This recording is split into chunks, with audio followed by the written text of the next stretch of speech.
dengan memikirkan hal-hal besar ini, otomatis hal-hal kecil ya seperti kemarin kita sebutkan mewujudkan kesejahteraan dan kemakmuran ini kan hal kecil ya.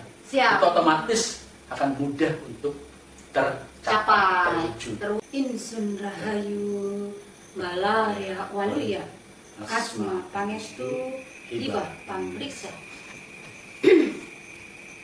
Pemirsa, pada kesempatan hari ini saya Nyimas Dewi Larasati dan beliau Kang Raga kembali menyapa pemirsa semua, tentunya masih dalam tema sesaji Nusantara. Nah, pada pembahasan kemarin mengenai sesaji Nusantara sudah dijelaskan semuanya ya, filosofinya, dan Kang Raga menyinggung mengenai berpikir besar ya Kang Raga. Nah, saya kemudian bertanda tanya juga, mohon dijelaskan sejelas-jelasnya Kang Raga, apa sih yang dimaksud berpikir besar? Berpikir besar. Berpikir besar. Menurut Kang Raga kan belum ada yang berpikir besar gitu. Nah, bagaimana itu Kang Raga? Berpikir besar itu memikirkan hal-hal besar. Hal-hal besar apa sih yang ada di kehidupan ini? Ada di dalam hidup dan kehidupan ini. Itu yang perlu dipikirkan. Dengan memikirkan hal-hal besar ini, otomatis hal-hal kecil ya seperti kemarin kita sebutkan mewujudkan kesejahteraan dan kemakmuran ini kan hal kecil ya. Itu otomatis akan mudah untuk tercapai, terwujud. Ya. Nah, jadi kita perlu memikirkan hal-hal besar. Apa hal-hal besar itu? Tentunya hal-hal yang memiliki peran besar, bahkan peran sangat besar, manfaatnya juga sangat besar dalam hidup dan kehidupan ini. Apa itu? Di antaranya adalah air. Ya, air. Sepakat. Air ini kan mendominasi wilayah bumi 70%. Betul. Ya kan? Bahkan wilayah tubuh kita pun 70%. Betul. Artinya peran air ini 70% gitu dalam hidup dan kehidupan kita. Ya kan? Air. Kemudian api, matahari. Ya. Ini kan perannya sangat luar biasa juga, nggak ada api, kalau nggak ada api, nggak ada matahari, nggak bisa hidup. Nah, kemudian unsur tanah atau bumi, ya kan? Ini perannya sangat luar biasa juga, ya kan? Dan unsur angin atau udara. Ya kan? Itu juga perannya luar biasa ya. Setiap pisak nafas kita itu ada peran udara, ada peran angin. Dan yang paling utama, paling besar perannya dalam hidup ini adalah nyawa. Itu yang perlu dipikirkan, ya kan? Dalam hidup dan kehidupan ini. Misalnya air saja, ya kan? Air ya. Air ini selama ini kan hanya diambil manfaatnya saja ya, ataupun manfaat-manfaat yang kecil saja gitu, ya kan? Ya hanya sebatas untuk minum, mencuci, perairan, ya kan? Ya. Sementara tidak dipikirkan bagaimana air ini eksistensinya, ya kan? Ya, bagaimana air ini tidak bisa menjadi bencana dalam hidup kita, ya kan? Banjir, tsunami, ya kan? Dan yang terpenting lagi bagaimana air ini bisa menjadi pasukan, ya kan? Pasukan pertahanan dan keamanan minimalnya, ya kan? Pasukan pertahanan dan keamanan, ya, khususnya TNI, ya. Angkatan Laut, Angkatan Laut itu jangan hanya memanfaatkan air untuk dilalui saja atau hanya diambil ikannya saja gitu kan, ya. Tapi bagaimana air ini juga menjadi bagian dari pasukan keamanan dan pertahanan dan keamanan gitu kan, ya gitu loh. Jadi pada saat ada musuh umpamanya mau menyerang negara kita, ya kan, air, pasukan air yang berperang, ya kan? Tiba-tiba umpamanya hujan, atau negaranya tiba-tiba dilanda banjir, dilanda tsunami umpamanya gitu kan, dan lain-lain yang berkaitan dengan air ya. Nah, itu yang perlu dipikirkan dan perlu disikapi. Ya. Jadi berpikir besar juga berbuat besar. Nah, sebagaimana kita pun melakukan itu, kita selalu berbuat besar ya kan? Karena kita setiap hari, hampir setiap hari itu melakukan jurus persenyawaan dengan air, dengan api, dengan tanah, dengan angin, ya kan? Ya. Jadi seperti itu salah satu contohnya. Nah, begitupun memikirkan tentang udara, ya kan? Angin, ya kan? Jadi udara ini ini kan perannya sangat luar biasa Setiap sekali ya. detik.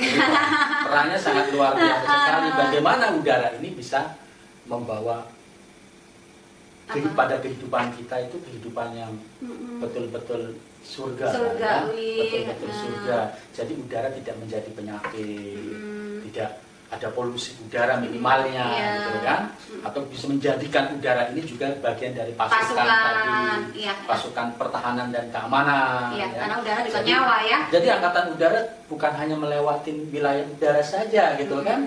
Tapi memanfaatkan udara, betul-betul menjadi pasukan, memanfaatkan angin menjadi pasukan, gitu, ya kan? Pada saat ada negara lain umpamanya mau menyerang kita, mereka pasukan udara yang bergerak. Pasukan udara bergerak. Angkatan udara ini menggerakkan. Yo, serang tanpa merusak. Kalau dengan persenjataan, dengan bom atom, bom nuklir, ini kan merusak tatanan, ya kan? Jadi bukan peradaban yang terwujud, tapi kebiadaban, gitu loh. Merusak tatanan, merusak struktur tanah, merusak ekosistem, ya kan? Menghancurkan. Nah, itu bukan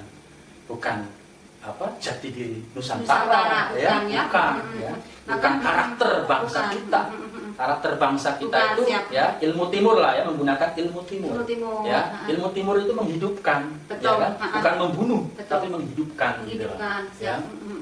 Jadi menghancurkan musuh tanpa harus menggunakan persenjataan. Alam, ya. Alam. Iya, alam yang bergerak, yang dihukum, gitu loh. Ya. Sama dengan angkatan darat. Bagaimana bumi sinergi, pasukan, selaras menjadi pasukan. Bukan hanya dimanfaatkan untuk bercocok tanam, bertani, ya kan? Bukan. Tapi bagaimana bumi ini yang terpenting tetap lestari bagi kehidupan ini, gitu kan? Nah, bisa menjadi pasukan angkatan darat itu, ya. Begitu pun dengan unsur apinya. Nah, seperti itu contohnya. Siap. Berpikir besar dan berbuat besar, ya. Bagaimana agar bumi alam ini, ya, jadi global. Kita pikirkan, ya. Nah, manusia ini kan dikodratkan jadi jati dirinya ini kan sebagai pemimpin atas bumi ini, atas bumi ini. Bagaimana agar bumi ini tetap lestari, gitu. Jadi jangan dirusak, jangan dihancurkan, gitu kan? Apalagi dikiamatkan, jangan, ya. Nah, itu. Jadi berpikir besar seperti itu salah satu contoh, gitu, ya. Termasuk ini Kang Raga, apa yang Kang Raga sampaikan mengenai sesaji Nusantara ini sebenarnya bukan cuma kelapa, terus bunga 7 rupa, telur, bukannya, tapi ini merupakan teknologi, ya Kang Raga. Iya, ini kalau dilihat oleh orang yang berpikirnya sempit, berpikirnya kecil, kerdil, ya kan? Ini apaan sih, gitu kan? Cuman tempayan isi bunga, ya kan? Pilihan mana lagi, gitu ya? Kelapa, telur, ini dijadikan sebagai sesaji, gitu kan? Emang leluhur doyan, ya kan? Emang leluhur doyan, gitu kan? Makan ginian. Leluhur nggak doyan lah, tapi kan ini simbol, ini simbol, ya. Jadi ini simbol, ya. Merupakan kode, ya. Tinggal bagaimana niat kita, tujuan kita, tujuannya untuk apa, gitu kan? Ini bagian dari peralatan juga, bisa teknologi para leluhur kita terdahulu. Teknologi ini bisa juga dijadikan sebagai peralatan untuk perang tadi, gitu kan? Di antaranya menggunakan ini, ya kan?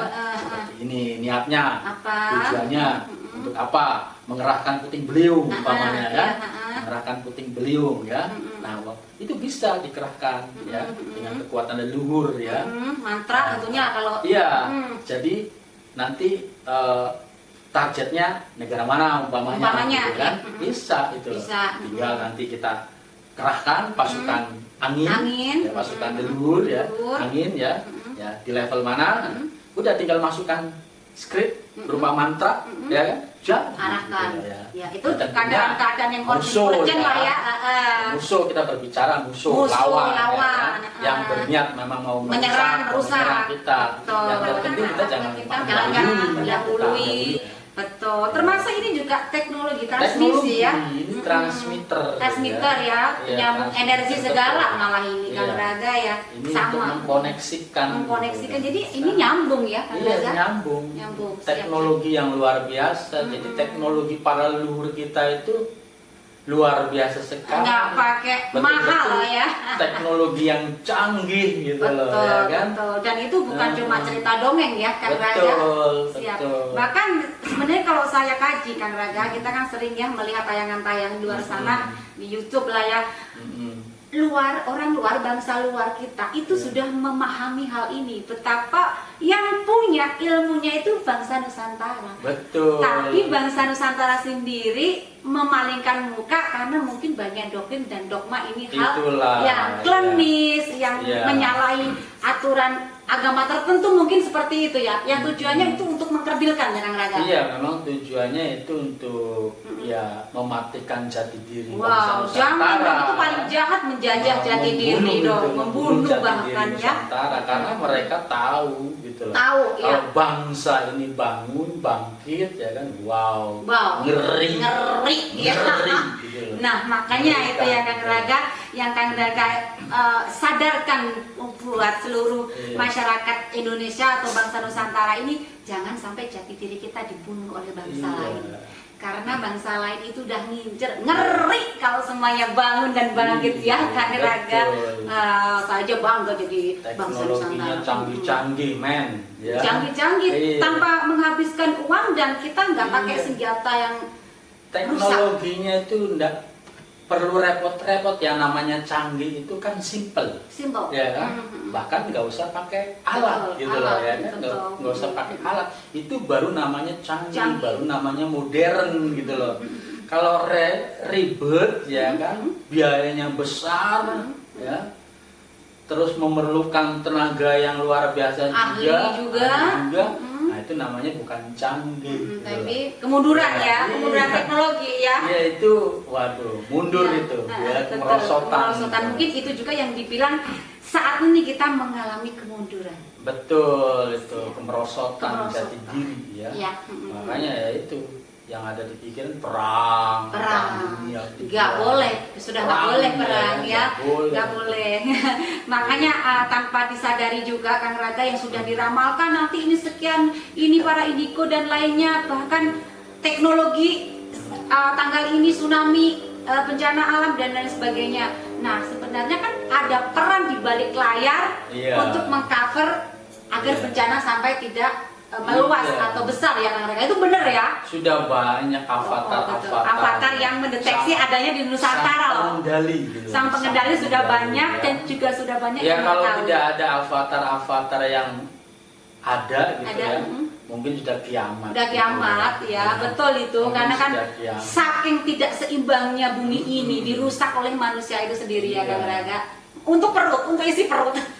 Padahal Kang Raga bilang untuk mewujudkan kemakmuran sangat mudah sekali di negara yang kaya raya ini ya. Sekali gitu siap. Mewujudkan kemakmuran ya. Yang penting bagaimana kita berpikir besar dan berbuat besar ya. Dan tidak meremehkan ya hal besar. Kesejahteraan dan kemakmuran itu urusan kecil gitu. Kecil banget gitu ya. Oke Kang Raga, itu kan sudah ya tahu ini suatu hal yang merupakan alat teknologi yang canggih dan berpikir besar seperti yang Kang Raga sampaikan. Tapi kan nggak asal-asal Kang Raga, itu ada cara biar kita sinergi, biar kita selaras dengan unsur-unsur tersebut. Ya itu kan, kita sendiri kan mengolahnya juga bertahun-tahun, berpuluh tahun benar. Iya, jadi kalau ingin sinergi dengan alam ya, ingin bagaimana unsur-unsur alam tadi menjadi pasukan ya kan, pasukan buat kita, ya, menjadi fasilitas yang betul-betul surgawi, nikmat, betul-betul nikmat ya, perlu sinergi dengan itu perlu mengolah ya. Nah, latihannya ya ke kita lah. Betul ya, pasti dikasih belajar lah kita. Ayo kita sama-sama belajar lah. Sama-sama belajar, terutama untuk aparatur negara ya kan. Iya, itu sangat penting sekali ya kan. Ya, pertahanan dan keamanan bangsa ini janganlah menggunakan persenjataan jadul ya kan. Ya siap-siap nggak apa-apa Kang Raga, yang penting jati dirinya udah bangun bangkit kan. Nah kan seperti itu. Ya jadul maksudnya yang ya merusak gitu. Maksudnya merusak. Bukan zaman dulu yang modern yang canggih, bukan ya. Tapi yang merusak tatanan gitu loh ya, janganlah gitu loh. Iya betul Kang Raga. Dan Kang Raga, kalau kita melakukan olah gerak jurus persenyawaan itu bukan cuma itu loh yang kita dapatkan, Kang Raga. Banyak sekali yang jelas ya kalau kita mengolah jurus ini kan dalam bentuknya olahraga. Olahraga. Jadi dalam satu gerakan olahraga ini sudah termasuk mengolah rasa. Olah rasa. Olah rasio. Olah jiwa. Olah batin. Olah nafas. Jadi otomatis akan terbentuk kecerdasan yang seimbang. Ya, bukan hanya kecerdasan intelektual saja ya, tapi juga kecerdasan emosionalnya, kecerdasan spiritualnya, bahkan kecerdasan transendental. Itu pasti didapatkan jika terus mengolah. Betul. Ya. Makanya kita pun pasti nanti akan berpikirnya besar, berpikir kerdil, bahkan berpikir kerdil aja nggak nyampe ya kan, gitu loh. Sudah berapa puluh tahun. Kalau kita diajak ngomong yang besar, yang maksudnya berpikir besar itu langsung nyambung. Nggak langsung apaan sih ya, meremehkan gitu ya. Kalau meremehkan sih kita nggak apa-apa, tapi yang rugi kan. Ya kan, udah dikasih ilmu yang luar biasa, meremehkan kan karena pikirannya nggak nyampe ya Kang Raga. Iya, nyatanya memang hanya mewujudkan kemakmuran dan kesejahteraan aja udah puluhan tahun nggak terwujud gitu loh, ya kan? Ya, dari berdirinya NKRI sudah berapa puluh tahun gitu. Wow, lama Kang Raga. Ya tapi kita berharap Kang Raga nanti yang jadi presiden kita ini beliau benar-benar seorang pemimpin yang memikirkan bukan hanya masyarakat secara lahir, tatanan intelektual yang dibilang intelektual, tapi juga memikirkan tatanan secara spiritual. Yang Kang Raga sampaikan ya berpikir besar gitu loh ya. Berpikir besar dan berbuat besar. Tapi harus punya jiwa spiritual juga Kang Raga. Iya, makanya kan perlu dibangkitkan. Iya. Nggak bisa kalau nggak ada. Bangsa kita ini hebatnya ini karena kekuatan spiritualnya. Ya. Gitu loh ya. Kekuatan spiritual ini jangan ditinggalkan, jangan diremehkan. Betul. Ya, kan? Karena itu kekuatan kita. Harus menjadi pondasi yang paling utama gitu loh. Ya, kekuatan spiritual ini sebagai pondasi kekuatan bangsa ini. Gitu. Baru itu bisa terwujud juga yang namanya kemakmuran benar-benar seluruh berlimpah dan semuanya pasti akan diperlihatkan ya Kang Raga, kekayaan alam itu untuk mewujudkan kemakmuran bagi seluruh masyarakat bangsa kita ini ya kan. Kekayaan alam bangsa ini luar biasa sekali loh. Bahkan ya seluruh warga masyarakat umpamanya gajinya minimalnya 100 juta itu ya. Benar itu sangat mudah. Makanya makanya juga Pak calon presiden kita kan mau menaikkan gajinya guru sekian kita nggak heran karena itu sangat mampu. Bahkan bisa lebih Kang Raga ya dengan kekayaan semuanya kita. Kaya raya pun bisa. Sangat asalkan sekali gitu. Kesadaran sudah berbangkit ya Kang Raga. Wah, aku senang kalau ngomongin ini. Kadang berpikirnya gimana ya Kang Raga menata yang sudah carut marut. Karena sulit Kang Raga, udah terdoktrin, udah seperti ini, ternyata solusinya kembali ke spiritual. Iya, ya gandeng kita lah. Gandeng ya, kan ya memang harus begitu. Ya, siap Kang Raga. Kang Raga mungkin ada pesan-pesan buat pemirsa yang melihat tayangan kita. Apa gitu Kang Raga pesannya yang mengena buat semuanya Kang Raga? Ya dari tadi kok udah pesan semua. Iya, tapi tambah lagi lah kurang. Ya pesannya ya itu tadi. Ya kita harus berpikir besar, memikirkan hal-hal besar tadi seperti yang tadi saya sampaikan, hal-hal besar sedulur papat. Kalimat pancer. Itu maksud saya ya. Nyawa, air, api, tanah, angin. Ini yang perlu terus dipikirkan dan bagaimana kita berbuat untuk sedulur papat Kalimo Pancer ini. Mantap ya. Kang Raga, sedikit tapi mengena.